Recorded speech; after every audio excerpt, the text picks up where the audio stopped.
In September 2017, Toys R Us filed for bankruptcy, carrying more than $5 billion in debt. Within a year, all 735 of its American stores closed, and 33,000 people lost their jobs. This was the store where you picked out your first bike, your first video game console. By March 2018, the aisles were empty, the shelves bare, the lights off for good. But Toys R Us wasn't killed by Amazon or by falling sales. In 2005, three firms borrowed $6.6 billion to buy the company and handed it the bill. This is the story of a toy store that died of a wound inflicted a decade before its funeral. At its peak, Toys R Us controlled 1 out of every 5 toys sold in America. By the late 1990s, it operated more than 1,500 stores across the globe. Its mascot, Geoffrey the Giraffe, was as recognizable to kids as Mickey Mouse. Annual revenue topped $11 billion in 1999, more than double its nearest toy competitor. It had invented an entire category, the toy supermarket, wall-to-wall, category killer. Charles Lazarus opened a baby furniture store in Washington, D.C. in 1948. Customers kept asking for toys, so in 1957, he built an entire toy supermarket around the idea. Lazarus copied the grocery store model. Huge selection, low margins, constant restocking. His entire philosophy fit in one sentence. By 1978, the company had gone public, and by 1984, it ran over 200 stores nationwide.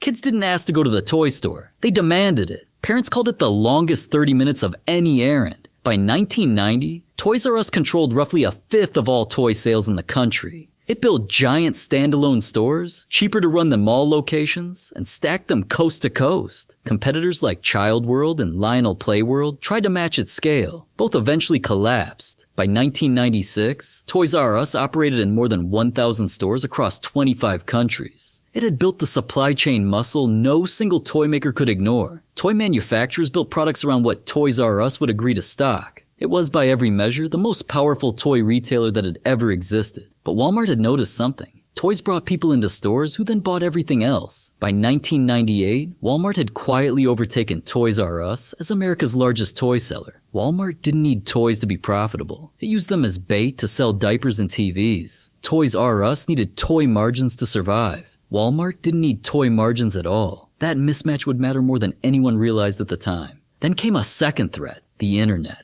and a company called Amazon. In 2000, Toys R Us signed a 10-year deal, making Amazon its exclusive online toy store. Toys R Us handed Amazon its online toy business entirely, believing e-commerce was a distraction. In exchange, it paid Amazon roughly $50 million a year, plus a share of sales. By 2004, Toys R Us discovered Amazon was quietly letting other toy sellers onto the site. A judge let Toys R Us exit the deal in 2006. The damage was already done. Toys R Us had spent 6 years without building its own e-commerce operation. Amazon used those same years to learn exactly how to sell toys online itself. In 2005, a fight broke out over who would own Toys R Us. The company's board agreed to sell to the highest bidder, regardless of how the deal was financed. 3 firms, Bain Capital, KKR, and Vornado Realty Trust, won with a $6.6 billion offer. Of that $6.6 billion, the buyers put up only about $1.3 billion of their own cash. The remaining $5.3 billion was borrowed, and the debt was loaded directly onto Toys R Us. This is what a leveraged buyout means in practice. Vornado, a real estate firm, valued the land under the stores more than the toys inside them. Toys R Us didn't take on this debt to build stores or fight Amazon. It took on the debt simply because it had been sold. From that point on, Toys R Us owed more than $400 million a year in interest alone. That was more cash every year than the company spent renovating its stores. Store carpets frayed, shelving aged, renovation budgets were the first thing cut. Executives inside the company understood exactly what was happening. Toys R Us was profitable at the operating level almost every year after the buyout. It made money selling toys. It just couldn't keep any of it. 5 forces, stacked on top of each other, made survival almost impossible. First, the $6.6 billion buyout loaded debt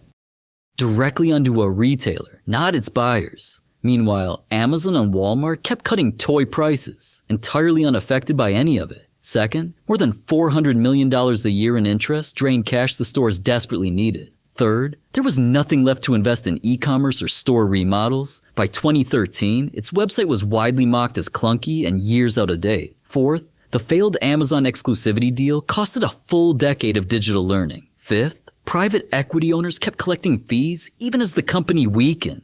Bain and KKR collected roughly $97 million in fees over the following years. The mismatch between who benefited and who paid never went away. By 2007, total debt had grown past $7.9 billion, larger than the buyout itself. The 2008 financial crisis hit just as the company needed to refinance that debt. Credit agencies downgraded its debt to junk, making future borrowing even more expensive. Every dollar toward interest was a dollar not spent competing with Amazon's falling prices. In some years, interest payments alone approached $400 million, drawn straight from operations. By 2017, total debt still stood near $5 billion, barely reduced in over a decade. Target and Walmart kept undercutting toy prices since toys were never their main business. Amazon, unburdened by any of this debt, could discount toys and simply absorb the loss. One analyst put the mismatch bluntly. In its final years, Toys R Us spent more on interest than on marketing and technology combined. Store by store, the experience of shopping there began to feel neglected. On September 18, 2017, Toys R Us filed for Chapter 11 bankruptcy protection.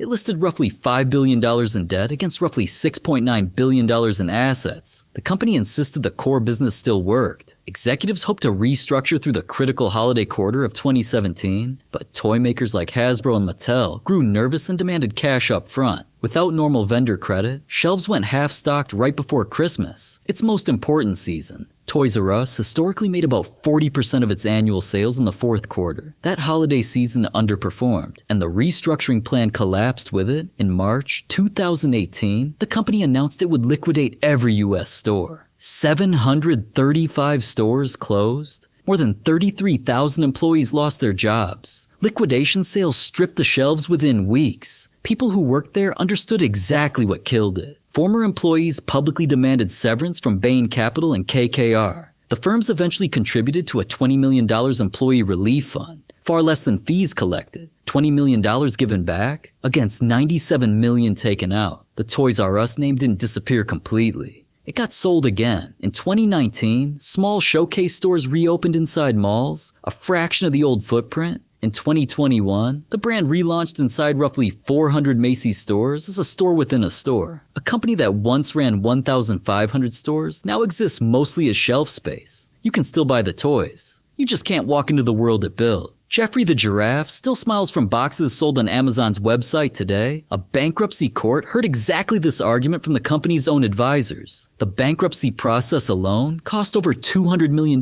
in fees to advisors and lawyers. That is money that once again left the company and never touched a single store. The stores didn't die from a lack of customers. They died from a lack of oxygen. The $6.6 billion buyout from 2005 was still being paid for in 2017. One line from a finance professor summed up the entire collapse. Kids still wanted the toys. The stores still sold them. The formula still worked. What didn't work was surviving $400 million a year in interest for 12 straight years. In the end, nobody outcompeted Toys R Us on toys. It was outcompeted on capital structure by owners who never had to shop there. The stores didn't fail the business. The business plan failed the stores. Every for lease sign that replaced a Toys R Us marked the same invisible ledger line. This is how leveraged buyouts have worked for decades, quietly, everywhere. Toys R Us became one of the largest retail bankruptcies in American history. Sears, Payless, and dozens of other chains fell to the same structure. A healthy company, bought with borrowed money, asked to pay for its own purchase.